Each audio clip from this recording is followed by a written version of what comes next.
Yeah. So let's make a formal introduction for our listeners. Good morning, Amy. My name is Claudio, and I'm calling you from Washington, D.C., from the studios in Fairfax City. We are very humbled that Ami Hassinen of Nemesis accepted our invitation to our show. Amy, welcome to the show, man. Thank you. Thank you very much. This is an honor. Oh, no problem, man, And no problem. greetings from the north. That's Yes. right. Greetings from the north. That's right. Yes. So, so tell me, with this has been a weird year for everybody since March last year with the pandemic and not able to go outside much. And the vaccine, some people don't want to take the vaccine and cannot tour, cannot, you know. How is this affecting your life, your real life, your normal life? How's this affecting you, Yeah. you and your family? I'll have to. Yes. Um, I've been very lucky in many ways because in Finland, the the country reacted quite soon, so it didn't get so bad as in many other European countries. Yep. And for me personally, I live in the area in Finland, which is it's a bit remote, so we don't have that much contacts. It's not a big city. It's where I live. It's rather small, and it was a good thing regarding this virus because it stayed rather low level here most of the time.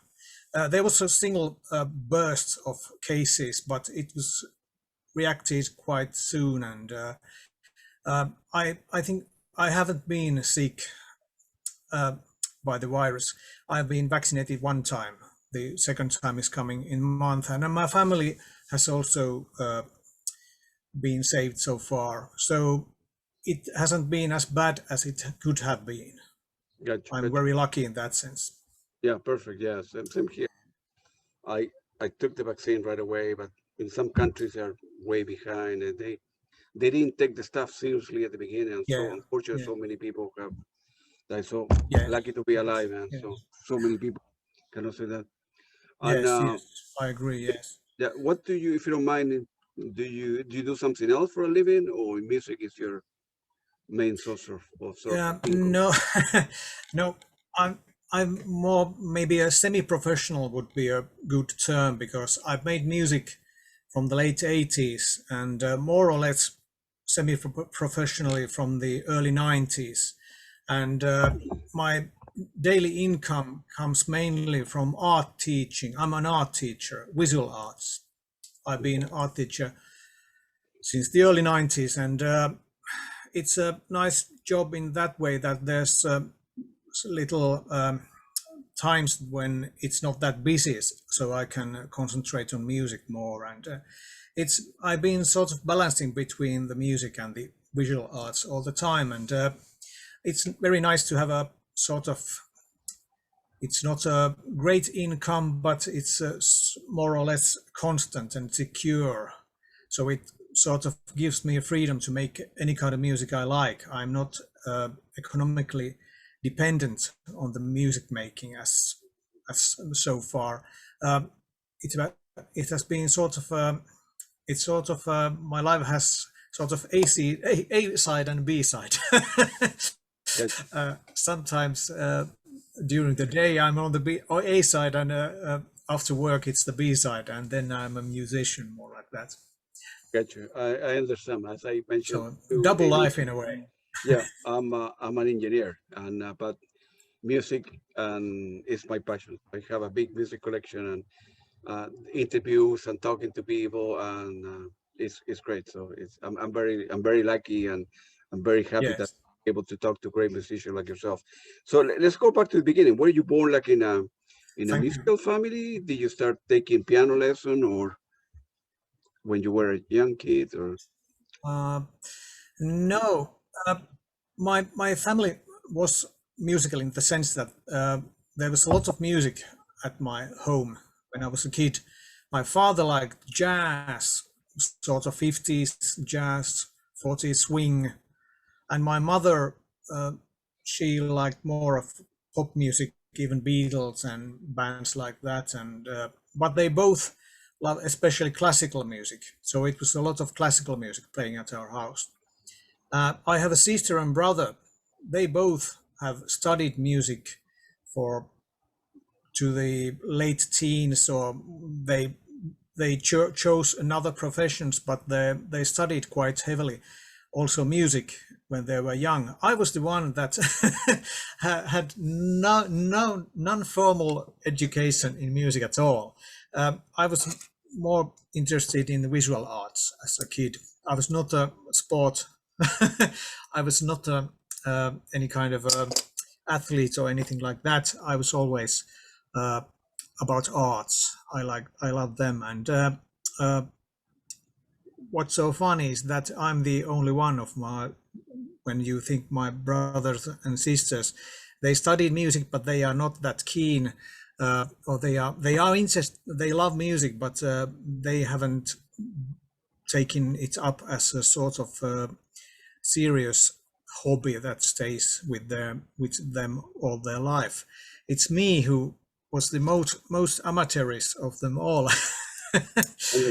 I took it most seriously. Yes, I don't know what's the reason. Maybe I didn't know that. Maybe I didn't know that I'm. Maybe I thought that I was talented. Yeah, Maybe it was that. I don't know. and then when I'm a you, dilettante huh? in any way, any musical way. I got you. Were you involved like in any band in the equivalent of high school here before you finished high Uh, school, going into I college? played in the bands when I was young.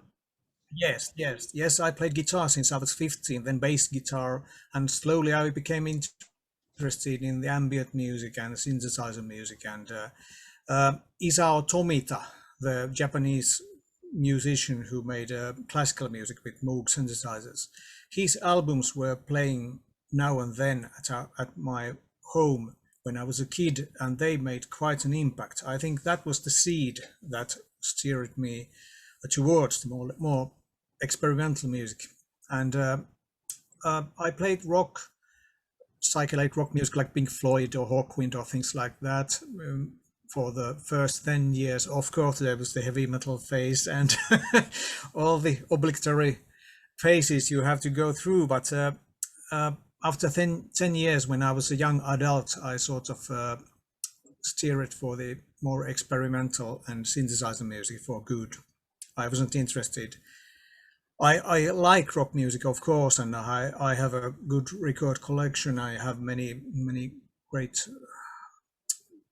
artists that I very much admire, and I have all their albums. But my most of my time has been spent with electronic music. What kind of, in terms of ambient When I or, started to play the synthesizer, sorry, no, go ahead. No, sorry. Yeah. Go ahead. Go ahead.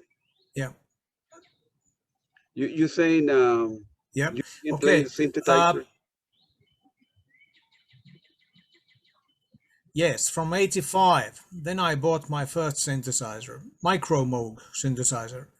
And that really opened the possibilities for me. And I played it as a side instrument in the bands that I played. I played most bass guitar at that time, but also did something with synthesizers on the side. And it became so interesting, so that I finally I just left the bass and concentrated on the synthesizer. Over time, I bought a few more.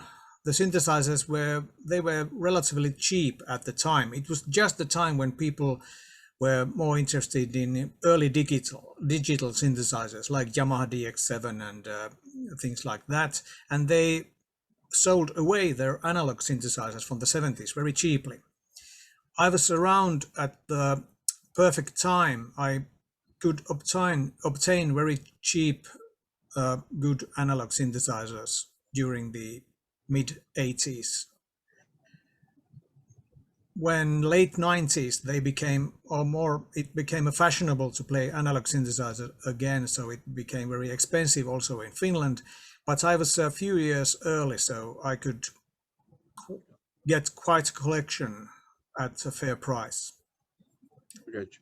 you have like a studio at home that where you record and play, or Yes, that was one of the great things about playing synthesizers. You didn't need a professional studio. You didn't have to pay for studio time or anything like that. Uh, I got a friend who was interested in the electronic music same way. We too we were probably the only people in our whole town that were interested in synthesizer music, and of course we found each other. His name is Jyrki Kastman, and he's the other half of the Nemesis for the first 10 years when we were operating. And he also bought a few synthesizers, and we decided that we make a group and try to make our own favorite music, because we felt that nobody was doing the right kind of music at that time in the late 80s. And we sort of put the band together, and from the start we had our own studio.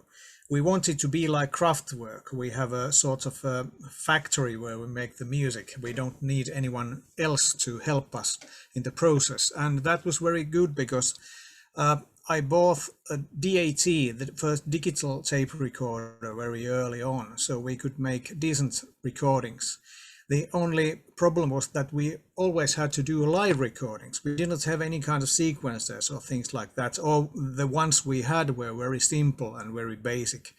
But we had to train to play the track, our parts very well, and then we just pressed record, and it was 2 tracks to the DAT. That was the final track.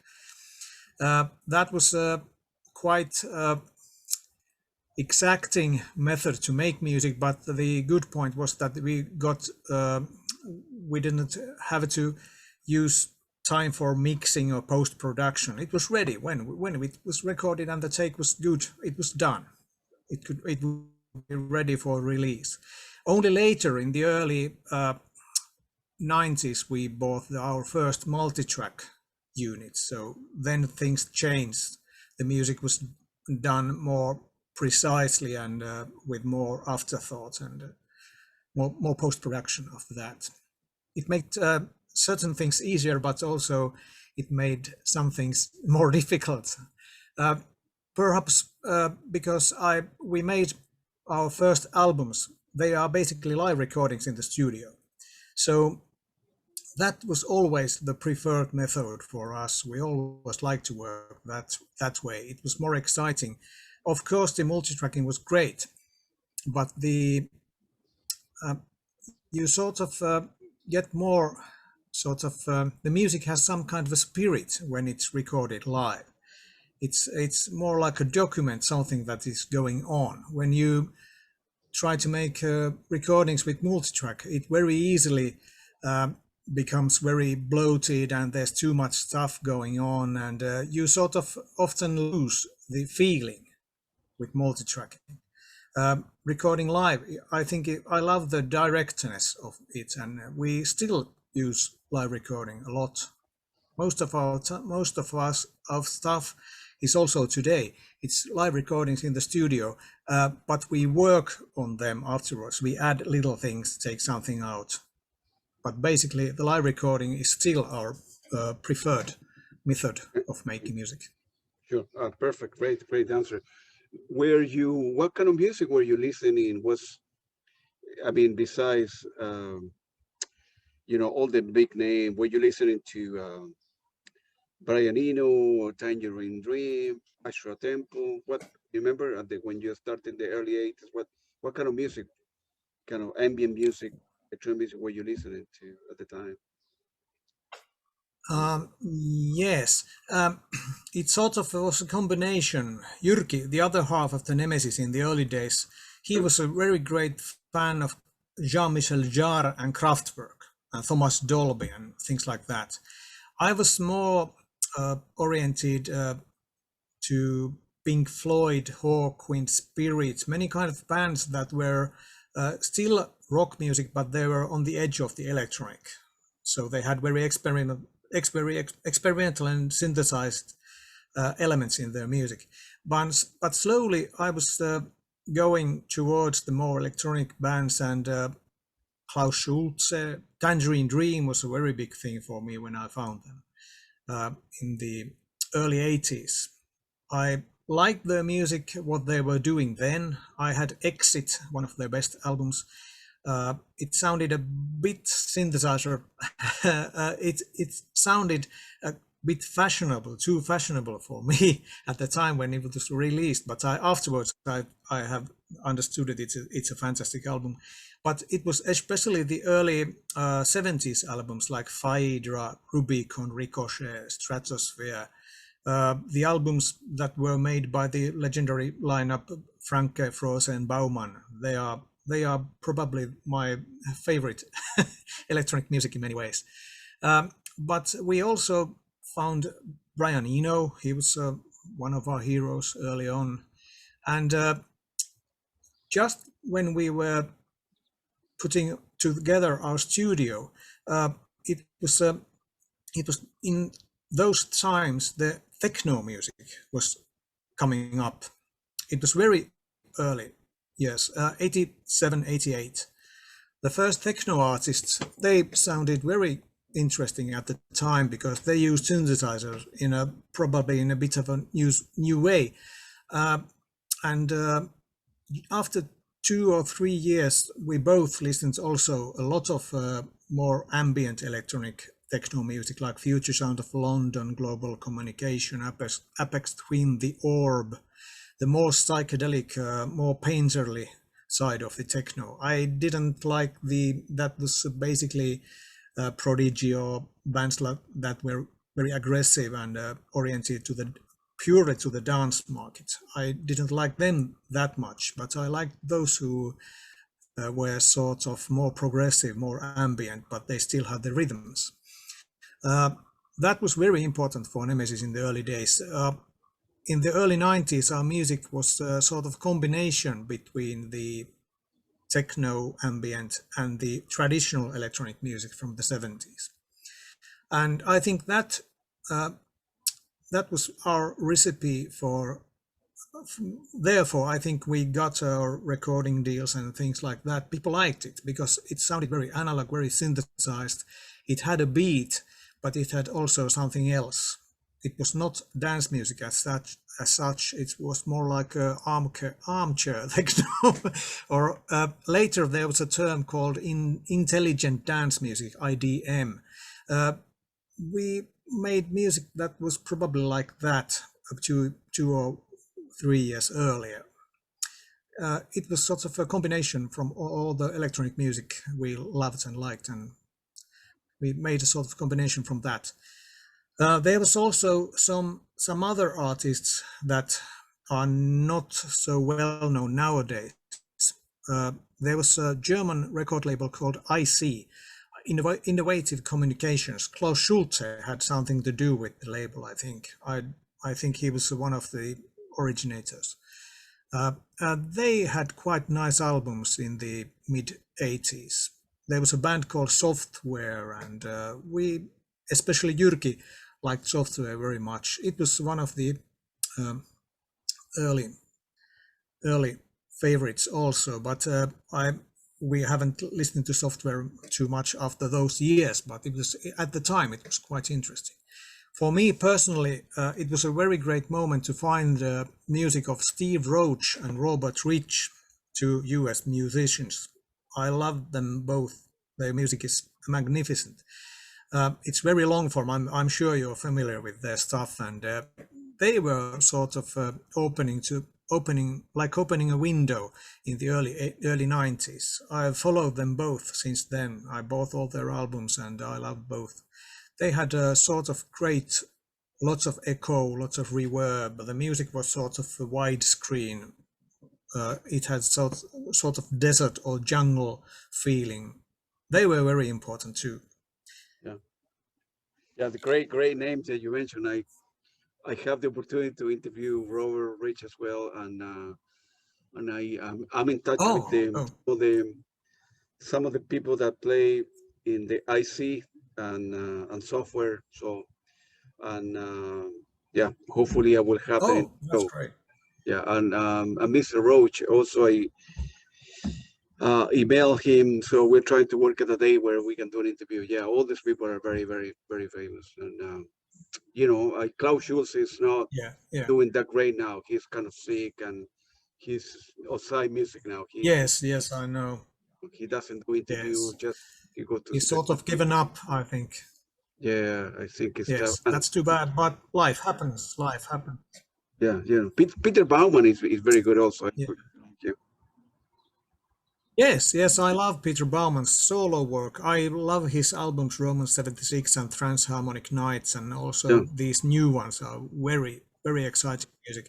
He has a sort of, I love the way how he he doesn't mask or he doesn't leave out the humanity of the of his playing and his music. He still has that kind of playful, same times a bit dark feeling in his music. It doesn't sound like it's done on a computer. It has a sort of liquid feeling, the music, and I like the moods he makes.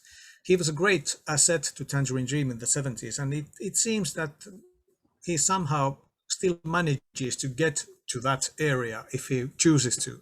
But I think he's a he's a talented guy. He can do many things. So I really hope he would make another album yeah. He's now in the involved with. near future. I think he now. Yeah, He's a I think great yeah, musician. great music. I think he lives here now in the United States, and I have not been able to get a hold of him. But he's kind of going to the business side. Yes, yes. You know, Oh, I don't know if he's doing that many yes, I think recording he's in lately. Los Yeah, Angeles yeah, or Los San Angeles. Francisco. Yeah, I'm not sure. Los Yeah, Angeles, I think. Yeah. yeah. So Yes, you should try to get. Yeah, I think he would speak hours of interesting stuff if yeah, you got yeah. hold of him. I'm trying. If you can give me a give me an email where I can email him. Yeah, I'm trying to get a hold of him. Some people reply, some people don't reply. Some No, people say are busy, and it depends. yeah. But but I'm sorry, I don't have any contact address for him, but he seems to be a person that goes very fast from one thing to another. If you get him in the right moment when he's into music and making music, then I think he will speak very freely. and I like Yes, I'm happy that you like but the he album. also has many other things going on. Oh, he has a lot of things going. The all the albums that you mentioned from Tangerine Dream with the Stratosphere and Rubicon, those are the best times from Tangerine Dream. They were that music was very very good early. Yes, Yeah. yes, Then they began doing soundtrack. yes, yes, and I love the way. Go ahead. Yes, I also like many of the things did in the 80s. In the late 80s, I think they went to a direction that I personally didn't feel it's very interesting or anything like that. But it's good that they are still going on in a way. But for me, it's most important is the 70s stuff. It was very innovative. It was very new and very artistic, and it was they were sort of like. They were a bit like Pink Floyd of the electronic scene, if you'd like to portray them like that. Yeah. Very No, important band, I think. yeah, absolutely, man. In terms of the musical influence that you have at the time when you were in the 80s, where you were guys were putting the band together, you feel like on one hand, electronic music was important to you. Obviously, you were listening to all these big names that you mentioned, but as well, you were listening to progressive rock and jazz and rock. So you have a mixture of a lot of different influence coming to you in order to you to perform Yes, music and create yes, music. So it wasn't just electronic music, right? So yes, yes. In the early days, it was great before we had any kind of recording deal because we could make any kind of music we liked. We could take influences from right and left and center, and there was no restrictions in that way. After we got the recording deal, we sort of started to feel that we have to we have an audience in what we have to, and we have to be in the service of the audience. So it maybe in the late 90s, we probably were trying to think too much about the music that we are making beforehand. Before that, it was more spontaneous. And but in the late 90s, I think that we got very good groove going, and we made a very great album in the 1999 called Sky Archaeology. You can find it in Spotify, but unfortunately, we don't have rights to release the album another time yet. Maybe in the later in the future, but it was a great album, and it was our best album in Finland. It was very well received here in Finland. We made lots of concerts at the time. It was, in a way, it was a sort of a high point in the Nemesis career. In the very late 90s, we were joined by a third guy, Joni Virtanen. He's the third guy in Nemesis, and he likes the more soft music. He's very into ambient music, and he's very good at sampling and using a sort of field recordings and software synths and like things like that. And when he joined Nemesis, we moved more to the ambient side. We sort of gave rest to the more techno flavor we sometimes had, and the band became much more ambient after that, and we are still on that same path in a way. We have made albums that are purely ambient, that have not a single drum sound on the albums or beats or anything like that. It's very natural for us. We just like sounds, and especially electronic sounds and their combinations. They can be anything. One of our latest projects was an album called Off the Map. It was a collaboration. It was Joni, me, and Finnish musician Juha-Matti Rautiainen, who works under the name Juha-Matti Rautiainen Soundscapes. He's a very interesting guy. He makes his music with bass guitar. He's a bass guitar player, a complete professional, and he had an accident about I don't know, 7 or 8 years ago. He lost one of his fingers, or tip of one of his fingers, and he had to change the style of his playing, and he became interested in ambient music, and he makes his music mainly with bass guitar nowadays. He has a lot of loopers, lots of effects units and things like that. It doesn't sound like a bass guitar at all, but he makes fantastic music. He's a great fan of Brian Eno. You can hear it on a certain level in his music, and we made a collaboration with him. It was great. It was very, very well received, and it was a great album. We had great visual input from Kimmo Heikkilä. It's one of Finnish visual artists who often design Nemesis album covers, and he has done some very excellent work, and he's still the guy. The next Nemesis album will come out before Christmas, and he will make the designs also for that. And that was a very nice collaboration, and it was purely ambient music. There's no drum sounds anywhere, but it's I got you. Do you have the album?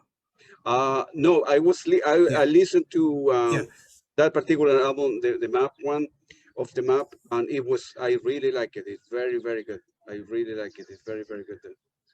Yes, I will supply you thank you. with one later on. Yeah, yes. I got you.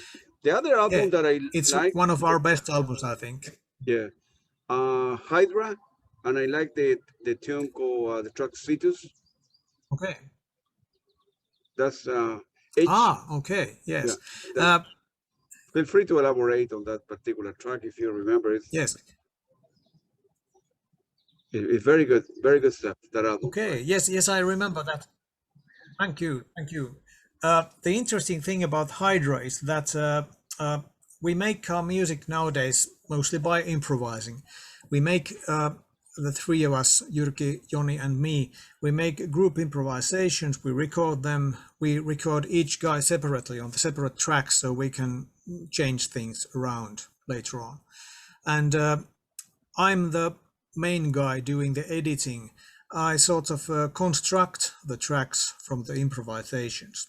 And during the last 3 years, we have made several our stuff, and some of it is very, very good, and something is sort of okay, and luckily quite a few are, are useless.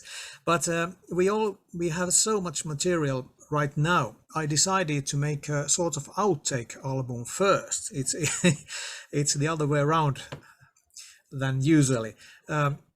The Hydra is sort of material that probably won't end up on the official album. It's sort of pre pre pre-release in a way that it sort of gives you a hint what is coming. I really like that I really love that you like the tracks, because I like them too. They are good, but CD can have just 80 minutes of music, so we have to make choices. So this Hydra album is sort of material that I felt is good enough to be released, and I liked that people would like to hear it. But the main album is still in the works, and I can assure you it's at least as good as the Hydra. I can promise that. Gotcha. Yes.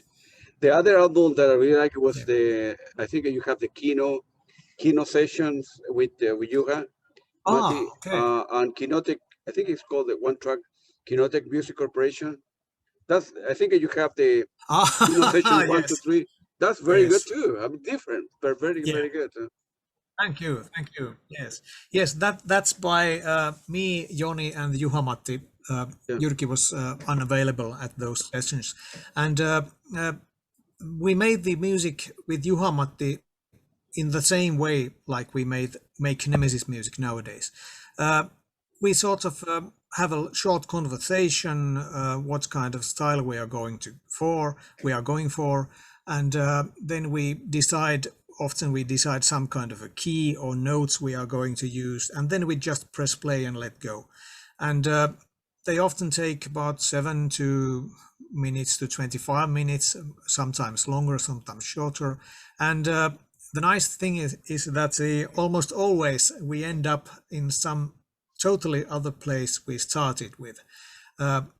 It's sort of adventure to improvise with two other musicians, and the results can sometimes be so interesting and so strange that you couldn't get them in any other way. If you made plans and sort of made a script beforehand, it just doesn't work. It doesn't surprise you. I think it's very important for me personally. When I make music, I want to be surprised. I don't want just to go through the motions and make the same track many times. Actually, a few years ago I played a few years in the rock band called Moonwagon. It was sort of it was progressive rock with some psychedelic styles, a bit like Hawkwind, Gong, or bands like Camel or something like that. I played the keyboards in that band. It was great. We made a couple of albums. They have made as a trio when I left. As a trio, they also have made a quite very good albums too. But I very soon I sort of grew tired of. We had to rehearse for every concert we did, because we didn't have a tours. We have just a concerts here and there. So we had to have a rehearsals for the single concerts. We had to play those same tracks in the same way over and over again. After a couple of years, I decided, this is not the way how I would like to spend my time. So I left the band in all friendly relations with the musicians. But I sort of understood that I'm not a band musician in that way anymore. I sort of love improvisation. I prefer the music to be made like that. It stays fresh, and I think the Off the Map album with Juha-Matti is it's one of the best things I think I have been involved with in the recent years.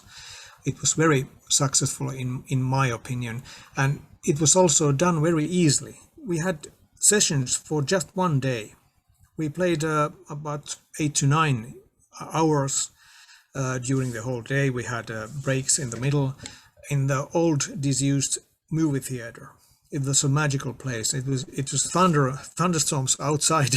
We were inside, and just the three of us. We improvised for 8 to 9 hours in total, and the results were surprisingly good. Yeah. I think it's important to get you in the right mood. If you're in the right mood, you can very easily success. But if you're trying to improvise in a bad mood, or you have other things to do, or you are not peaceful enough, it often doesn't work. But when it worked very, very, very fine indeed. Gotcha. Beautiful, man. I'm sorry, I big, No, it's fine. It's fine. yeah. You have My answers are my answers are very meandering, I think. no, I sort of forget what I was no, asked. you're good. Don't worry, man. Looking back in your Thank career, you. is any particular concert or venue that is stay in your memory? Like, man, that was an unbelievable show. Was a great venue. If Uh, you look back, is any one or yes, two in particular that you? yes, they are. Some of them are very special. In the early days, we often played so-called raves, techno raves. Lots of people in a sort of empty car market or thing, or some kind of old factory or things like that, and they were always very rhythmical events, or the music was very rhythmic, and the lights were flashing, and they were um, very interesting experiences. They were sort of or sort of overload of everything, of sound, lights, and music, and it sometimes it was very sort of exciting to be on stage making the music at the moment like that, and sort of I sort of miss those days, because those days are probably never going to come back for good or worse, but anyway, they were very interesting.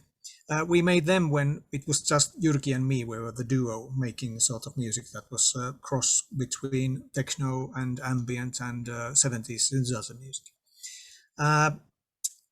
And from the more ambient concerts, one very interesting one was what we played on a great big rock near our hometown. It was sort of there are no mountains in Finland. It's quite low country, but it's relatively high place. Sort of rocky hill, a large hill, and we were playing one summer night.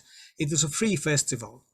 There wasn't that much people, but the people who were there were very interested in the music, very, very much into the ambient music, and they were sitting there on the hill here and there, and we were on a big rock, three of us with our gear, just the lines going to the small PA, and we were playing there in the middle of the night. It was a bit cold, but but it was fantastic to play under the night sky.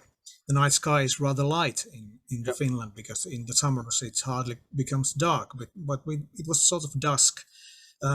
It was a magical thing, play on the mountain, on the rock. It was called Pauanne is the name of the place. I think it was in 2004 when we made that. Then probably our two very important concerts for us were when we were in the Finland. It was in the very late 90s and very early 2000s. There was a few festivals devoted to electronic music called Koneisto. It means machinery in Finland. We were playing on two of those in the 2000 and 2001. They were excellent. They were great shows, very professional, and the audience was just kind of right people. And there was lots of big tents. We were playing one of them in the ambient stage, and they were great. And our latest great one was when we were playing in the 2040 in the, it was a sort of how could I say, it was a Haltia nature center in the southern Finland. It was in the forest in a very beautiful landscape. It's a large sort of institute and museum for nature research. They had a great hall there, and it was an electronic music event going on for one day. We played there, and we had a special guest star then. It was Esa Kotilainen. He's the most renowned synthesizer player in Finland. He played in a rock band called Wigwam. They were on the Virgin label in the mid 70s, and also in the Hearts of Space, the Stephen Hill. I think he played Esa Kotilainen's music in the mid 70s in the US radio. Esa Kotilainen made the first whole electronic album in Finland in 76, I think, called Ajatuslapsi. It's a magical album, and he's the grandfather of Finnish synthesizer playing, and he's a very nice guy. He's nearly 80 now, but in 2040 we had the honor play with him. We made a group improvisation of half an hour. It's in the YouTube. The sound is not perfect, but it's great. It was an honor to play with him, and he liked our music very well. It was actually a second time when he played with us, but the first time was more like a one-off event. But this was a sort of great concert. Gotcha. Those are probably the main ones. Main ones, yeah, I got you. Man, you're very prolific in terms of studio output. You have a catalog of 30 or more albums. What's the motivation? How you manage to do your day job and then go to music concert, family, and everything? How you manage to do everything? Yes. The secret is that I work very fast. I've learned to work very fast. I sometimes during the normal week I have two studios. One of them is at my home. One of it's in the town, in the one secret place. It has more modern gear. I have the analog gear here at home, and often when I work as an art teacher, I work at two different schools, and I part of the time I'm at the other school. Then I go to the other school to the other side of the town. There's often 1 hour or 2 hours time in the middle. I of course then go to the studio, start the machines and produce something sort of basis for a track. And next week or later the same week I come another time, then I make the overdubs. And the way I work, I very rarely play music just to test some kind of synthesizer or make new sounds. Of course I make quite a lot sound design, but I don't play for practice. I always record. I'm a bit like Klaus Schulze in that way. I think Klaus Schulze also, in his time when he still made music actively, I think he recorded everything he ever did. One could say that Klaus Schulze in the later days, basically he makes the same track all over again. But I understand why he does that. It's the way how he makes music. He sort of performs for himself in the studio. He starts the machines, starts to paint with sounds, and in the end he often has some kind of a track that is basically good enough for release. And my method is similar. I make much shorter tracks and a lot of more, I think.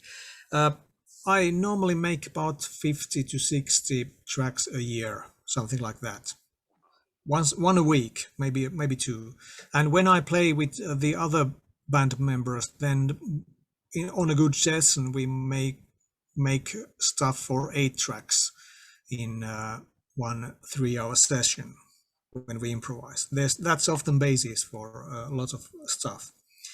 I think that's the secret. I record everything. I when I play music, I often have made I either make a bass for something, bass tracks, or I make overdubs. And when I have bass track ready, then next time I do the overdubs, and vice versa, and things goes like that. It's part of my life. It's sort of it's a cliche to say that music is my life or something like that, but for me it's a very natural way of existing. It's something. It's probably my most important way to express myself in a way. I think. Yeah, It comes very naturally. Yes. I know exactly what you're saying and because I therefore feel. there's lots of stuff. Yeah, I know exactly what you're saying. It means that for me the same. Music is my life in many ways. Yeah, I began listening music was a long time ago, and I keep on buying, and I have a big vinyl collection and CD collection and Blu-rays, and so it's I spend at least yeah, 2 hours or no a day listening to stuff. Going when I go to work, I put a new yeah, CD. When I come back to work, I listen another one during the day. yeah, Uploading music to the radios yeah. and interviews, so it's very important. So Yes, I understand that fully because it sort of becomes part of you. Uh, yeah, if you don't, if you if you couldn't listen to music or I couldn't play music, I think it would be very difficult over time. There had to be something else that would take the place of that kind. It takes a lot of big chunk of my life, and I think the music is a very important part of your life too. So it becomes part of what you are, and you sort of have absolutely, to. absolutely. And Yes, I yes, have a wide, it's a nice. yeah, I have like a wide range. Some days I want to listen to, I don't know, Coldplay, Pat Benatar, Blondie. Then I go to Brian Eno, Tangerine Dream, Klaus Schulze, Pibama. And then I like the Yeah, other, the jazz rock from, I don't know, Jean-Luc Ponty, Pat Metheny Group, and so many others. So I yeah, depending on the yeah. week and I like to, listen different things. And it's good. It's Yes, always, yes, yes. Yeah, I often I also like to listen lots of other types of music because when you make electronic music during the day, you probably it's easy to understand, but it's you probably would like to hear something else when going home. And I listen to a lot of classical music. My greatest favorites are Debussy and Maurice Ravel and yeah, of course, artists I like know that it. from the late 19th century. I love those, and also some jazz, some progressive music. I listen to lots of, and I also have a soft spot for sort of pop music they made in the 80s for some reason. It must be because it's part of my youth. I still listen bands like Depeche Mode, Ultravox, and John Fox and his work, and Gary Newman. And you know the style, Of course, yeah, the yeah. early 80s jazz music. Yes, The when the the pop the music the, was very synthesized. the Depeche Mode is great. I listen. New Order, Ultra Yes, Bass, yes, all those. yes, yes. I've seen Depeche Mode in concert 4 times. They are still very exciting and great band. I also love the solo work that Martin Gore puts out, the instrumental stuff. I think it's great. Absolutely, man. He's a genius in a way. Yes. Martin Gore. Oh, yeah, absolutely. Are you in terms of the releases? Are you doing like now label releases or self-release albums nowadays? Uh, it depends. My solo work that I do on the under the title Ashen Simeon, they are my own albums. They are the stuff. That's the stuff that I make alone, and that I release mostly by myself and Yeah, via Bandcamp mainly. I often make said CDs also now and then. Nemesis is often different case. It's sometimes we make often new Nemesis album when someone shows interest to release one. Then we make a new Nemesis album. You, of course, we have released ourselves quite a few, but Nemesis sort of it's on the next level. My solo stuff is it's true. not that high in the priority. Uh, the reason why I have made such a lot of music as Ash and Simeon, I have to confess to you, I also make music under secret names, different kind of electronic music now and then, just for the fun of it. I won't tell you the names Okay. because using the secret name gives me a freedom to make anything I like. I don't have to take responsibility if it's good or not. I got you. But Yeah, I understand. yes, Yeah. but the reason why have made such a lot of solo music is because we had quite serious health problems regarding the Nemesis crew. There was one of us was and still is rather he has challenges with his health, and that means that we, in the near future, I think that we can't play concerts as Nemesis. We haven't played concerts since 2015, I think, and I think that it's a possibility that we can't do concerts as the original trio. We made a very good online concert with Juha-Matti. Joni and me made a concert in the winter. It was great. I love that. It was a great concert. If you haven't seen it, I'll send you the link. It's sound is basically studio quality. It was a bit like Off the Map album, but done live. Different stuff, but we had a sort of a red line in the music that was rather similar to what's on the album. But that's the reason why I concentrated on the solo work for so long a time, because Nemesis was sort of inactive. We have decided that we won't make Nemesis album with just two guys, so it has to be the three guys. Then it's Nemesis. I think it's also a mark of respect for the other guys that we won't release Nemesis music with just part of the crew, if you see. Yeah. But I also like to do solo stuff, because I know Joni and Jyrki, they are very much into the more ambient sounds, and I love also the more rhythmic stuff. So my solo work is often based on rhythms and sequences and things like that. It's sort of outlet for that kind of music. Yeah, and well, hopefully, if the situation of the health improve for the other member, you guys can tour a little bit, because I'm quite sure you have your country and on some European cities, a big audience. Yes, that would be great. But I think that most likely is some kind of online concert or things like that, because one of the guys basically can't travel. We can't travel anywhere, so it sort of makes it very difficult. But who knows? But on the other hand, we are not getting any younger, any of us, so you have to sort of change your strategies now and then. I think it's just part of life. You have to do what you can do. I completely agree with you. How you, in terms of sales on Bandcamp, you guys do okay? Either your solo work or you with Nemesis, you guys do okay? Let's say let's say that if I had to make my living by making music, I couldn't make the music I do. That's for sure. In Finland, we have a rather restricted market, and in Finland, traditional or analog synthesizer music, it's not that great shakes financially, and also the worldwide, the competition is nowadays such a it's such an enormous playing field. I once read an interview from Robert Rich. I think he very well put the thing that he was very lucky because he started in the early 90s.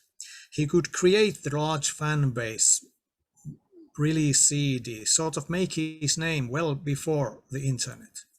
But let's say during the last 10 years, nowadays, anyone can be an ambient musician if they like. So the amount of releases is such a great number nowadays that it's very difficult to stand out from the crowd. As a Nemesis, we are also in a much better situation than those that came later, because we made our reputation, at least in Finland, also in some European countries, before the internet became all the rage, and that still sort of pays off because people pay attention what we do. But to be honest, you could basically do almost any profession and make more money than ambient musician nowadays. I think you have to be really in the top level. I know for sure that Robert Rich and Steve Roach, they have to do quite a lot of things every year so that they can also keep themselves purely professional. It's a hard world financially nowadays. Yes. Do you beside the people buying, then downloaded paint and downloaded the digital track. Do a lot of people buy CDs as well and albums? Vinyl? Yes, we nowadays we try to make the CD some kind of special, like the Off the Map. It was a visually very interesting package, and Kimmo Heikkilä made great art for it, and it was a different thing than just a normal digipack. I think you have to make it like that nowadays. If you make just a CD, some people will buy it, are interested, but it doesn't stand out in the crowd in any way. I personally, I buy a lot of music nowadays digitally. I love Bandcamp. I think they are a magnificent place. I'm always wondering when it comes to time when some big company buys the Bandcamp and ruins it. Nowadays, it's a very good place for artists because the percentage you get and the Bandcamp gets is the other way around than it used to be with the real record companies in the 90s. When it was a good time to be on a record company, nowadays it's even worse. Then it was the artist got something like 6 to 8% of the net sales, and or record company, all the middlemen take all the rest. With the Bandcamp, it's the other way around. Bandcamp takes their percentage, 10%, and other comes to the artist. It keeps many artists alive, I think. Absolutely. I'm sure Michael Bruckner, he would agree with me that Bandcamp it's a magnificent place. Yeah. Let's see how long it lasts. It remains to be seen. Yeah, I want to interview the owner of Bandcamp for that particular reason. So. Okay. Yeah. And because you get the Bandcamp get like a 10% and the artist get 90%, right? In Spotify, yes, even if you are a superstar, you get $10 a month. You get 0.0006 cents of anything. So yes, it's actually worse than it's not in any way better situation than somebody doing pirate versions of your work. I think Spotify is very close to that. Yeah. Yes, piracy. Yes, I understand why some people do it because they feel that they have to be there, that they are heard. But I prefer to be heard by a few hundred or 1,000 people than 10,000 who don't buy anything. Sure. Yes, but you have to make your income from many sources at the same time nowadays. You play concerts, you make downloads, you make CDs, you make things, soundtracks, things like that. You have to make a sort of if you want to make any money, you have to make it from the very many places. You can't just make music and think that someone will buy the album. You have to be in a whole different league. I think that ambient music, maybe Brian Eno, I think he's probably one of those rare people that can be more or less rich with his music. And I think he deserves that fully. I think he's a genius and great guy, obviously, but I think it's very hard to if you want to make money, you probably choose wisely if you don't make ambient music. I think it goes like this. I know exactly what you mean. And just because I love it. No, absolutely. And so definitely I have only another 2 questions. So feel free to mention your website, Amy, and then the name in Bandcamp where our listener can buy your music. And okay. We have a website called nemesisem.net. I can send you the link later on. It's sort of a notice board. It doesn't get new information very soon. And Nemesis also is in Facebook. If you put in the Facebook search Nemesis electronic music, you will land on our site. And at Bandcamp we have a nemesis3.bandcamp.com. That's our place.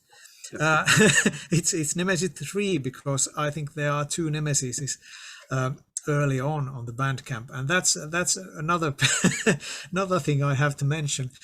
Nemesis is probably one of the most unoriginal names there can be for a band But in the 87, when Jyrki Kastman came up with a name, uh, then it was new, or at least for us, we didn't know any band who would be called Nemesis. It had actually an astronomical sort of philosophy behind the name. Nemesis was the name of a hypothetical planet that was, many scientists thought that there might exist another Earth that has a very long track, and it comes near Earth every 50,000 years or something like that, and probably causes the ice ages and things like that. That planet was called Nemesis. Yes, that was the name, base for that was the origin of the name for the band, that Secret Star. But later on, it came. There's Nemesis this and Nemesis that. Star Trek Nemesis and heavy metal bands that are called Nemesis, and it's a bad name, but we stuck with that because we made our name in the early days as Nemesis, and we didn't want to change it, so we are still Nemesis. I got you. Well, Amy, it was very nice talking to you. Definitely, I will be sending you a link, and I wanna, I'm very interested in getting some of the albums that you have produced together as your solo album, or as a Nemesis as a trio, and so I can play your music in your radio, and I like your music, man. You guys are well. Hopefully you can tour down the road if the situation improves for the other member, and then keep on recording, keep on producing great music. I really like it, man. It's you guys doing a good job. I never been in Finland, but hopefully one day I can visit you, and there we can have dinner or a beer. Yeah, or whatever. That would be very nice. Finland is like it's like the Germany in the summer, but it's like Iceland in the winter. So it's very different here in the winter and during the summer. Now it's very nice t-shirt weather, but I can tell you it's a bit different in the December. Is there a lot of? But I go ahead. No, go ahead. So please. This was a great honor to speak to you, and I watched very curiously all those interviews you have done, and it's great. And I will be in email contact to you shortly. I'll give you the names of the albums, and we change addresses and things like that. Yeah, and for me, the reason this was fantastic. The reason that I opened the radios, Amy, and I'm playing great music. I'm broadcasting at very good quality. I don't charge anything. I will never charge anything. They're always free. No social media, no advertising, nothing. Just 24 hours a day. Okay. The best soft rock, jazz, electronic music. The best. I will never charge anything. I'm covering all the costs, and I'm talking to great musicians like yourself. So it's everybody who in the world who listens to stuff, they can listen to a lot of great music. So. Yeah. Thank you very much. That sounds wonderful, and it was a great honor to speak to you. Thank you. It's nice to be in a good company. You have great guys there that you have interviewed already, so it's very nice to be here. I'm more to come. All the best. All the best, and have a very nice. Yeah, I'm trying to get a hold of Brian Eno and Michael Horning, Klaus Schulze, Manuel Geshin, and Roshin, and so many are coming. Hopefully, in the near future. So. Yes, Michael Honig would be very interesting because he hasn't spoken in public too much in the recent years. I think he would has a great stories. I'm sure. About absolutely, that. Absolutely. Yes, all right, man. Thank you very much. Hopefully he comes. Take it easy, man. Good luck to you. Yes, thank you. Thank you. Yes, bye bye.